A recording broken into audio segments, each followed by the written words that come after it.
मुझे याद नहीं पड़ता महाराष्ट्र में इस तरह का रुझान, इस तरह का नतीजा 20, 25, 30 साल में मुझे याद नहीं पड़ता। अब इतिहास के और पीछे जाना पड़ेगा ये याद करने के लिए कि ऐसा नतीजा कब एक तरफा महाराष्ट्र में आया था। वो गड़बड़ी की बात स्वीकार भी नहीं कर सकते, क्योंकि जो बगल वाला आंकड़ा है झारखंड का, उसमें इंडिया ब्लॉक 52 है, डबल के आसपास, और एनडीए 27 है। बिल्कुल सही बात। बीजेपी अपने नंबर से पीछे चली गई है। आरजेडी 7 सीटों पे लड़ी थी, 6 सीटों पे जीत रही है झारखंड में।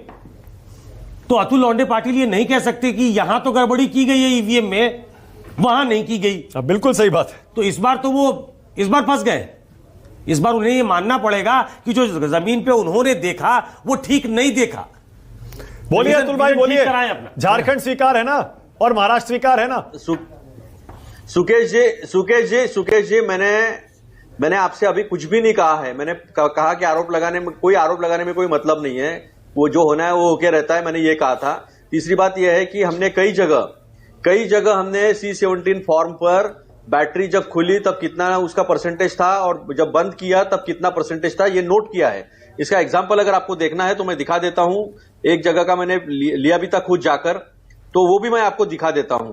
अभी ये सारा हम चेक करेंगे कि ये क्या वास्तविकता यही है क्या। ठीक है, ये देखिए, ये मैंने खुद उसका लिया है। ठीक है अतुल भाई, इसका कोई फायदा नहीं है, देखिए, और इसलिए नहीं है वो मुझे दिखाने नहीं, और वैसे भी इसका कोई फायदा नहीं है, क्योंकि हरियाणा में भी आपने ऐसे ही आरोप लगाए थे। आज तक आपने कोई दिखाएंगे ना हम, आपने बिल्कुल ये बैटरी परसेंटेज के आरोप लगाए थे, कोई सबूत सामने नहीं आया। एक सेकंड जरा अपडेट फिर से दे दूं। महाराष्ट्र में एनडीए की आंधी चल रही है, तो वहां झारखंड में ऐसा लग रहा है इंडिया गठबंधन का प्रचंड तूफान है जी। दोनों राज्यों में देखिए बिल्कुल एक तरफा रिजल्ट दिया है जनता ने। महाराष्ट्र में जनता ने महायुति को दूसरा मौका दिया है थंपिंग मेजॉरिटी के साथ। उसी तरह इंडिया गठबंधन को झारखंड में दूसरा मौका दिया है झारखंड की जनता ने एक तरफा बहुमत के साथ। और एक और चीज, ये जो बीजेपी बार बार आरोप लगाती थी कि विपक्ष को अपनी सरकार रिपीट करवाना नहीं आता, बीजेपी रिपीट करवाती है, ऐसा लगता है वहां हेमंत सोरेन ने इस सरकार को रिपीट करवाकर बीजेपी के उस आर्गुमेंट, उस आरोप, उस तर्क को अब खोखला बना दिया है। हेमंत सोरेन की यह सरकार रिपीट हो। एक बात बताना, हाँ, ये बीजेपी का इंडिविजुअल टैली महाराष्ट्र में कितना है? 118।